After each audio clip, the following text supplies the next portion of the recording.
Chapter 9, Non-Specific Host Defenses. Susceptibility is the lack of resistance to a disease. Immunity or resistance is the ability to fight off disease. Innate immunity is your defenses against any pathogen. Adaptive immunity is your resistance to a specific pathogen. Host defenses are broken up into two main parts, the innate immunity and the adaptive immunity. In this chapter, we'll be focusing on the innate immunity. We will cover adaptive immunity in Chapter 10. Innate immunity is broken down into first line, second line, and then you'll see that in the specific immunity, you have your third line of defense. So we're going to be doing the first and second line. The first line involves the skin and mucous membranes. The second line are your non-specific host defenses, such as your phagocytes, inflammation, fever, and antimicrobial substances.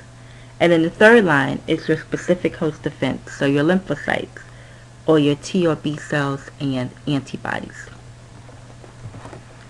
The first line of defense, in terms of your physical factors, is your skin.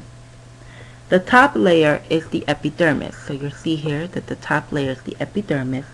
This is the most superficial layer that consists of tightly packed epithelial cells with keratin.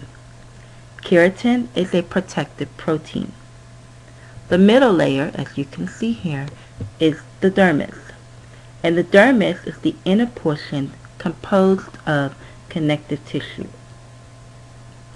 Another physical factor is mucous membrane. So mucus traps microbes. They're less protection than the skin because it has a fluid nature.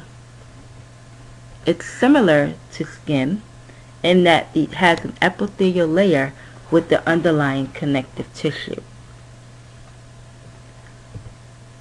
Other physical factors, the lacrimal apparatus, which we know washes our eye and drains through the nose. So here's our lacrimal glands, and then here's the apparatus. And as we produce tears, those tears wash our eyes, and then we drain through our nose. Have you ever wondered when you're crying, it runs right through your nose? Saliva washes microbes off, dilutes microbes in the mouth, and prevents colonization. Goblet cells and mucus.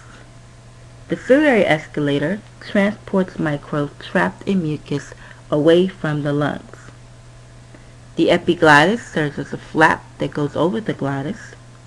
Urination allows urine to flow out, and vaginal secretions also flow out.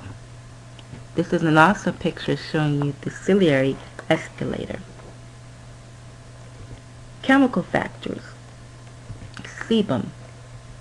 Sebum is produced by the sebaceous glands, and they are unsaturated fatty acids, so they're hydrophobic.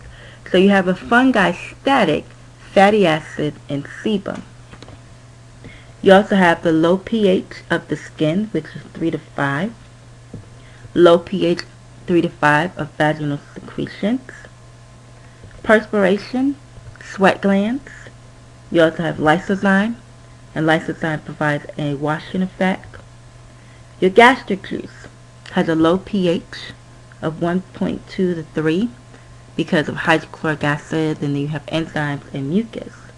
But 3 organisms can survive: C. botulism, Staph aureus, and H. pylori.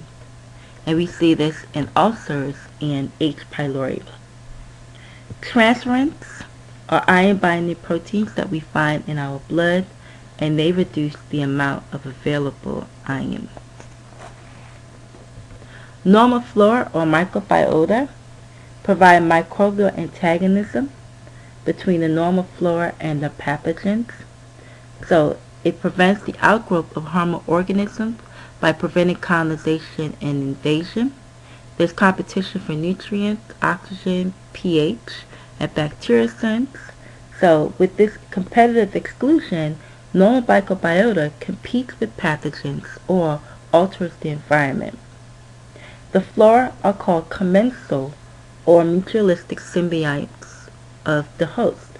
So commensal microbiota, remember, one organism which the microbe benefits and the other host is unharmed. Example again of normal microbiota would be intestinal flora. Here ends Part A of Chapter 9.